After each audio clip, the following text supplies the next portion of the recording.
2026 সালের বিশ্ব champion Spain প্রতিবছর ফুটবল থেকে প্রায় 2 লক্ষ কোটি টাকারও বেশি অর্থ আয় করে। বিশ্বকাপ ফাইনালের 2 তারকা মেসি কিংবা ইয়ামালের মতো বহু শীর্ষ খেলোয়াড় স্পেনের ফুটবল একাডেমি থেকেই বেড়ে ওঠে। 2026 বিশ্বকাপের পুরো আসরে স্পেন মাত্র একটি গোল হজম করে সম্পূর্ণ টুর্নামেন্টে অপরাজিত থেকেছে। গত 2 দশকে স্পেন একাধিকবার ইউরোপিয়ান চ্যাম্পিয়নশিপ সহ মাত্র 16 বছরের ব্যবধানে তারা 2 বার বিশ্বকাপ শিরোপা জিতল। শুধু বিশ্বকাপ শিরোপা জেতাই নয়, স্পেন এমন একটি ফুটবল পিরামিড তৈরি করেছে যেখানে নতুন প্রজন্ম বারবার বিশ্বমানের খেলোয়াড় হিসেবে উঠে আসছে। প্রশ্ন হলো, স্পেন এত ভালো ফুটবল খেলে কিভাবে? সে সম্পর্কেই আলোচনা করা হবে কি কেন কিভাবে এই পর্বে। স্পেনের সাফল্যের রহস্য হল দেশটিতে ছড়িয়ে থাকা হাজার হাজার যুব একাডেমি। এখানে খুব ছোটবেলা থেকেই শিশুদের শুধু শক্তিশালী ফুটবলারই নয়, বরং বুদ্ধিমান খেলোয়াড় হিসেবে গড়ে তোলা হয়। স্পেনের সবচেয়ে বিখ্যাত ফুটবল একাডেমি হল বার্সেলোনার লা মাসিয়া। এখান থেকেই উঠে এসেছে Lionel Messi, Xavi, Iniesta, Sergio, Pique কিংবা ইয়ামালের মতো অসংখ্য বিশ্বমানের ফুটবলার। লা মাসিয়ায় শুধু ফুটবল শেখানো হয় না, এখানে খেলোয়াড়দের শিক্ষা, শৃঙ্খলা, পুষ্টি, মানসিক শক্তি, এমনকি দলগত আচরণের মতো সব কিছুর উপর সমান গুরুত্ব দেওয়া হয়। শুধু বার্সেলোনাই নয়, পুরো স্পেনই যেন এক বিশাল ফুটবলের স্কুল। রিয়াল মাদ্রিদের academy La Fabrica, Athletic Bilbao, Real Sociedad, Villarreal, Valencia, Sevilla কিংবা অ্যাথলেটিকো মাদ্রিদের মতো প্রায় প্রতিটি বড় ক্লাবেরই বিশ্বমানের একাডেমি রয়েছে। এসব একাডেমিতে কোটি কোটি ইউরো বিনিয়োগ করা হয়।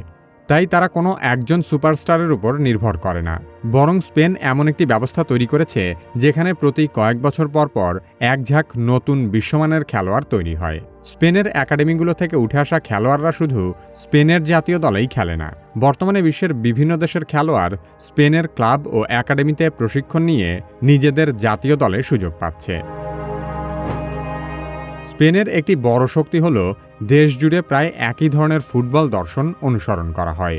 অনেক দেশে ক্লাব একভাবে খেলে, জাতীয় দল আরেকভাবে। কিন্তু স্পেনে ছোটবেলা থেকেই খেলোয়াড়রা বল দখলে রাখা, দ্রুত পাস, ফাঁকা জায়গা তৈরি করা এবং দলগত সমন্বয়ের ফুটবল শেখে। ফলে একজন খেলোয়াড় যখন জাতীয় দলে আসে তখন তাকে নতুন করে সবকিছু শেখাতে হয় না। বর্তমানে ফুটবল শুধু প্রতিভার খেলা নয়, স্পেনের ক্লাব ও জাতীয় দল খেলোয়াড়দের প্রতিটি দৌড়, পাস, হার্ট রেট, ক্লান্তি, ইনজুরির ঝুঁকি এবং প্রতিপক্ষের কৌশলের বিস্তারিত পর্যবেক্ষণ ও বিশ্লেষণ করে। তারা video analyst, data scientist, sports science বিশেষজ্ঞ এবং চিকিৎসকদের সমন্বয়ে প্রতিটি ম্যাচের নিখুঁত পরিকল্পনা তৈরি করে। স্পেনের সবচেয়ে ভয়ঙ্কর অস্ত্র হল বল নিজেদের কাছে ধরে রাখার অসাধারণ ক্ষমতা। অনেক সময় দেখা যায় টানা 2 থেকে 3 মিনিট পর্যন্ত প্রতিপক্ষ বল স্পর্শই করতে পারে না। একের পর এক ছোট ছোট পাস, অবস্থান পরিবর্তন এবং নিখুঁত বল নিয়ন্ত্রণের মাধ্যমে স্পেন পুরো ম্যাচের গতি নিজেদের হাতে ধরে রাখে। স্পেনের আরেকটি কার্যকর কৌশল 5 সেকেন্ড রুল নামে পরিচিত। বল হারানোর সঙ্গে সঙ্গেই পুরো দল একযোগে মাত্র 5 সেকেন্ডের মধ্যে আবারও বলের দখল ফিরিয়ে নেয়। এর ফলে প্রতিপক্ষের খেলোয়াড়েরা শুধু শারীরিকভাবেই নয়, মানসিকভাবেও ক্লান্ত হয়ে পড়ে। দীর্ঘ সময় বল না পেলে অপর দল হতাশা থেকে বারবার ভুল করতে শুরু করে। আর ঠিক সেই মুহূর্তগুলোকেই স্পেন সবচেয়ে ভালোভাবে কাজে লাগায়। কিছু দল ভালো আক্রমণ করতে পারে, আবার অনেক দল শুধু ভালো রক্ষণ করতে পারে। কিন্তু স্পেনের বিশেষত্ব হল তারা 2 ক্ষেত্রেই অসাধারণ। 2026 বিশ্বকাপের পুরো আসরে স্পেন মাত্র একটি গোল হজম করেছে। অর্থাৎ তারা শুধু গোল করতেই পারে না, বরং গোল ঠেকাতেও বিশ্বের অন্যতম সেরা।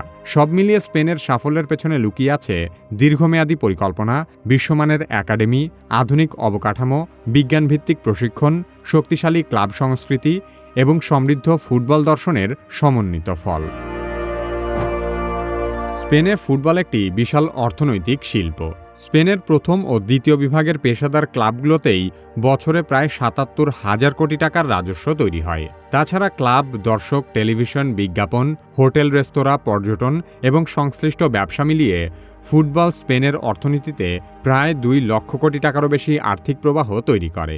ফুটবলের সর্বোচ্চ সংস্থা ফিফা 4 বছরেও এর অর্ধেক টাকা আয় করতে পারে না। 2019 থেকে 2022 সালের মধ্যে ফিফা মোট 92,000 কোটি টাকার বেশি আয় করেছে। এর মধ্যে প্রায় 42,000 কোটি টাকা শুধু সম্প্রচার স্বত্ব বিক্রি থেকে এসেছে। ফিফা বিশ্বকাপ থেকে কিভাবে এবং কত টাকা আয় করে সে সম্পর্কে জানতে চাইলে কি কেন কিভাবে এই ভিডিওটি দেখতে পারেন। আপনি যদি কি কেন কিভাবের মতো ভিডিও তৈরি করতে চান, তাহলে কি কেন কিভাবে একাডেমির ভিডিও এডিটিং মাস্টারি কোর্সে ভর্তি হতে পারেন। ভিডিও ডেসক্রিপশন ও পিন কমেন্টে কোর্সের লিংক দেওয়া আছে।